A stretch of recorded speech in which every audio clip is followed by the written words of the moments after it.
Hey friends, Pastor Shannon here. I am having a conversation today, and I want to tell you how this conversation with Nelson came about. I have had some conversations in the past with some friends about the issue of racial reconciliation. And when I did some updates to my website, a friend saw those and said, "Those are great conversations. I look forward to having some Latinx voices on your future conversations." And first I had to Google exactly what Latinx meant. And then I said, "Are you volunteering?" And he said, "No, I voluntold Nelson Furtado." So Nelson, introduce yourself. Tell us a little bit more about we haven't said anything yet. Tell us a little bit about who you are, where you're from. And then can we get to the question about Latinx, what it is, and what word we're supposed to be using these days. Hey everyone, Nelson Furtado. I'm one of the pastors at Griffin First United Methodist Church, and I am originally from Brazil. I was born and raised in Brazil, in Rio de Janeiro. Lived my whole life there, and I came to the U.S. As an exchange student to Candler. I started seminary in Brazil, and Candler and my seminary in Brazil had a partnership. So I came as an exchange student for 6 months. And towards the end of my program, we start praying and talking and seeing the opportunity or the possibility of transfer my program here, which we did. And there's a long, beautiful, funny story there because my wife only signed up for 6 months. So she's like, "No, I'm going back to Brazil. I don't know what you're going to do, but I'm going back." So time out for a second, because I found out before we started this call that his wife was a runway model. So the fact that he even had that conversation was pretty big deal, because he said, "I don't know how, if I ever get in an argument, I don't know how I'm going to win her back because I don't know how I won her in the first place," which I thought was That's beautiful. right. I love to brag about my wife. Yeah, she was a runway model. She went to an Ivy League university in Brazil. She's a Portuguese and literature professor. She does TAM. She does inclusion in the school system with children with disabilities. She has this massive brain. She's gorgeous. So I try not to mess up because I don't know how to win her back. Is she home? Can we just interview her instead? She is home, but because I'm trying not to mess up, I'm not going to put her on the spot to come in. Yeah, no, don't do that. You didn't ask ahead of time. Maybe she and I can have a sidebar. She sounds fascinating. Yeah. So and so we had this conversation. It was really a discernment and prayer time for us that we just really brought it before God and said, "Hey, God, what is your will for our lives? What should we do?" And then because of signs that we understood that God was giving us to stay here in the U.S., so we did say finish seminary and it started serving here in the North Georgia Conference. So as you can see, I do not look like the typical Latino or the stereotype of Latino that people have in their minds. I am Afro-Latino or Afro-Brazilian, which gives us in the different terminology. So the Latinx term came in the Latino community because there's a huge challenge in referring to people of Latino background, because when you say Latino in Spanish and Portuguese is a male word. So when you use Latino, you're omitting the ladies or the female population. So it was not a fully adequate word. When you talk about Hispanic, you're only talking about people who speak Spanish. Which in my case, coming from Brazil, I speak Portuguese, not Spanish. So the Hispanic word and the Latino word were not adequate to express or to talk fully about the whole community. So then the Latinx word came in to talk about male, female, members of the LGBT community. So it's a more inclusive word, the Latinx. So that's how kind of the short version of how the word kind of came about. Right. Okay, so you come from a different country. You see a different perspective than someone who's lived in America their entire life. So I'd like you to talk about that a little bit, because I think it will help us to see ourselves differently as well. So what is it that you see when it comes to having conversations about racial reconciliation? So yeah, it's a different, it's a completely different mindset. And for me, understanding historical events helped me to understand where we are today. I usually shared that with friends that in Brazil, we did not experience, or we did not have apartheid or Jim Crow as here in the US, and especially in the South, which frames the racial conversation in a different way. So coming from Brazil, I started identifying myself as Afro-Latino or Afro-Brazilian when I got to the US. In Brazil, I'm just Brazilian. My race or the color of my skin has little to do with my understanding of who I am and being a citizen of my country. So I think understanding the historical context helped a lot to understand some of the divisions and the problems among race, or the racial tensions that we have here. Another example, and we were talking before recording, is that calling the different name that we have for citizens of the country. So you have African Americans or Black Americans, this distinction as if there was a second class, that Afro Americans or African Americans, Afro Americans were a different class of citizens. It's so ingrained in the culture, in the conversation, that creates more division. Not that I'm saying that there's not a need for understanding the culture of African Americans in the country, having even when we talk about church, having Black churches or churches for African Americans, understanding what the historical context is and the need for a safe haven for African Americans, Black Americans, people of color that are experiencing racism, they're experiencing segregation, they're experiencing mistreatments because of the color of their skin. So there needs to be an understanding and a safe haven for people who are experiencing that. But creating those divisions also do not help bringing or solving the problem of racial reconciliation. So I think the pathways, figuring out how we can come together, how we can end some of those divisions, and again, understanding where we are now, understanding historical context, help in understanding how we can also move forward. Does that make sense? It does. I don't ever say I'm a white American.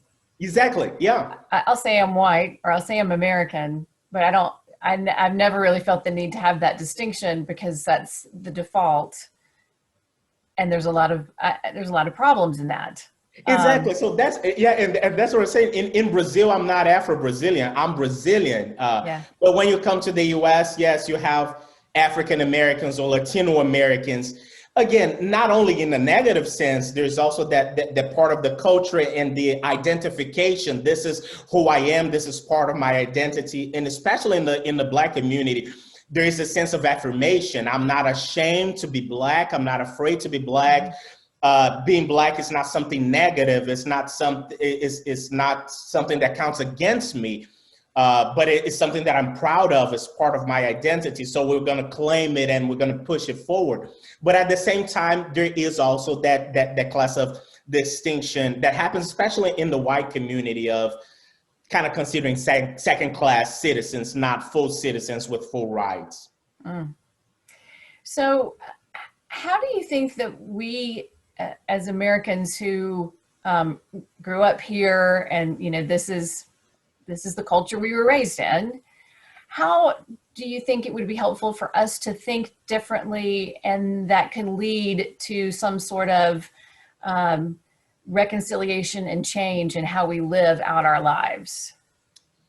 So it's one of the things that I have experienced in the churches that I had the privilege to be a pastor is helping people. Really understanding for me is that is one of the major keys of solving our issues. So the approach that I take is exactly that. I use the fact that I did not grow up in the country to ask people to articulate how they understand the racial problem or the racial divide. So when I talk to my parishioners and friends who are white Americans, I ask them to explain to me how they see racism, why there's a division. And then as they try to articulate, they come to the realization that some of the things, some of the divisions do not make sense. And so, it's something simple, but in my experience, it has been really powerful because a lot of people do not understand why you have why African Americans, why Americans that happen to be Black do not feel comfortable in going to some restaurants, do not feel comfortable going to another side of the town. We're dealing with COVID now, and so a lot of people don't understand the impact or the harsher impact of COVID in communities of color or in minority communities. So just having the conversation with a lot of people and asking them to articulate their understanding, not imposing my view or not pointing the finger and saying you are wrong because this or this, but asking people to articulate their own understanding. It's been a very powerful experience for me because then they start to come to the realization of what is wrong in their system and also how they participate or how they contribute to the system or to the divide. A lot of people say, well, I'm not a racist, or I don't contribute, or I don't participate in this. The worst one that I always hear, I don't see color. And I said, okay, but why do you say this? Or why do you think people do this? And then they start to understand their own participation and the way that they contribute to the system as it is. I had conversations about this with members of my church that had never had an African American or person of color in a position of authority over them. So sometimes when I come to a church as the pastor, that's the first time when members of the staff or when members of the church have an African American, not African American, a person of color in a position of authority over them. They're usually the person in a position of authority. So sometimes I see that power struggle now with the person being uncomfortable, but not necessarily knowing how to express where they're uncomfortable. That word. It's coming from why they're wrestling or why is it uncomfortable. So it's been interesting to be in this position and asking people to explain how they see the world, how they see the racial tensions, and what is their position over it. And then it's starting with that, developing the conversation. I wonder if that's why we've seen tensions manifest in certain ways, is because people feel like something's wrong, but they can't articulate it. So they do it in ways that might be unhealthy. I would like to challenge everyone, if you haven't been part of some sort of book study or group, or if book studies or group are not your thing, it's not everybody's thing, sit down with someone who looks different than you and have a conversation and truly listen and try to articulate. I think sometimes when we talk these things out, we start to hear our own biases come out of our mouth. I mean, I put my foot in my mouth all the time. I do it all the time. And sometimes it'll shut me up for a while and I'll be scared to talk. But then I realize that's not moving anything forward, and I'll try again and try again. And I think it is helpful and it can be healing. Sometimes in the healing process, though, there's a little hurt that comes. You scrape yourself a little more, and just know, I think approaching with grace, it will help. So let me ask you this, Nelson. You hit on it a little bit. So what are you? What box do you check when you have a census form? Like how would you describe yourself? You talked a little bit about Afro-Brazilian. Mm-hmm. What other, is that the proper term someone would use for you? Or are you also that and Latinx, or? Yeah, it's interesting. We have this conversation today about pronouns and what people feel comfortable being in names. So I think in that sense, it's important to have the conversation. But sometimes it's interesting because I'm not asked what am I, but what do I choose, or what do I identify more as a Black person or a Latino person or immigrant or what is, and the answer that I give to people is all that plus, because all those things are part of my identity. Of course, I grew up in Brazil, so I identified as Brazilian. But as I live life here in the U.S., my wife and I have been living in the U.S. now for 6 years. I know that before people know me, the way that they see me is as an African American or as a Black person.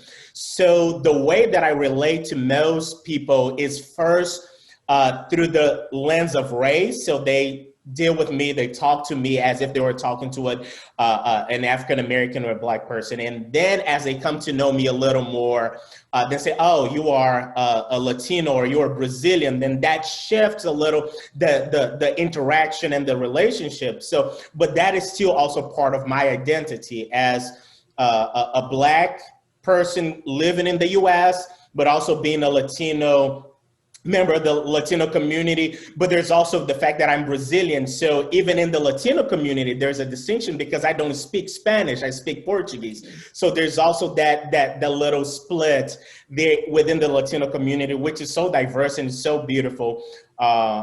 So yes, I identify as all that plus. Yes, I am a Black person in the US. Yes, I am a member of the Latinx community. Yes, I am Brazilian.